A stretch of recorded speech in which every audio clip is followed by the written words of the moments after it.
Hey everyone. So, apart from providing invaluable practice for rendering convoluted round forms, the ears play a critical role in drawing portraits. And in this video, I'll share a few key ways and how they help us. And of course, show of appreciation to everyone who supported my books, Pen Drawing a Simple Guide, and the complimentary workbook. Thank you so much.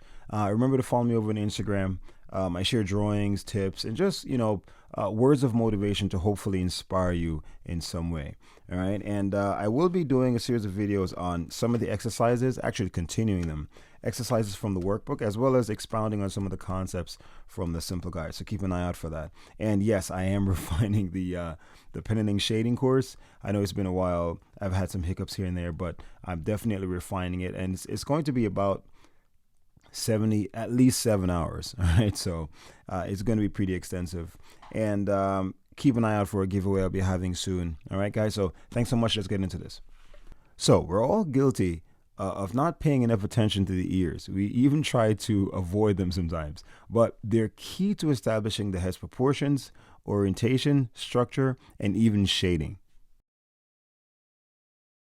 Ears help to place the eyes, nose, and other features. You may already know the upper and lower limits align with the eyebrow and base of the nose, which also helps in placing the chin and hairline, and they also help to place the back of the head as well as its high point.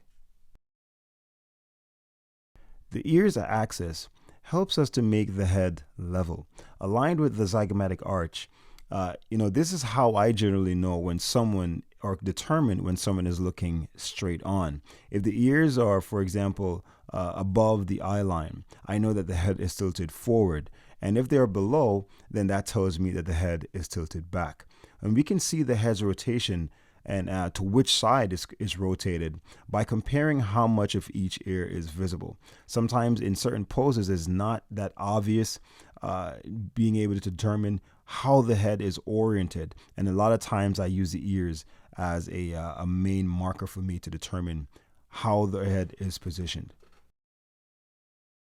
The ear ear hole actually marks the exact meeting place of the zygomatic arch of the cheekbone and the hinge of the jawbone. So for me, this is an important anatomical and structural landmark and helps especially when drawing the head in unusual positions. So when the head is rotated or positioned in an unusual way, I can generally be able to determine where the jawline will project from, because the jawline will always project from where the ear hole is. So knowing this landmark is very important for the head when you're drawing it in unusual positions. And likewise also, right below the ear is a feature of the skull called the mastoid process. And this is very important for determining where the neck will actually project from. They actually are on both sides of the opening where the vertebral column attaches to the head. So by knowing this, it's a very subtle way of knowing how to draw the neck projecting from the head or from the body and attaching to the head. And this is a very important feature when you're actually drawing portraits. The fact that the ears are on the side of the head enables us to convey and accentuates its three-dimensionality much more clearly.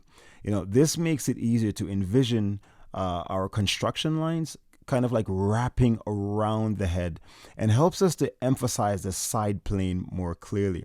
So we're able to more firmly establish a sense of the sides or the basic size of the head or the basic planes of the head. So by positioning the ear in a certain way, we know that it's on the side of the head. This helps to accentuate the solidity of the head, the mass and volume of the head. Also, when the head is lit primarily from the front, right?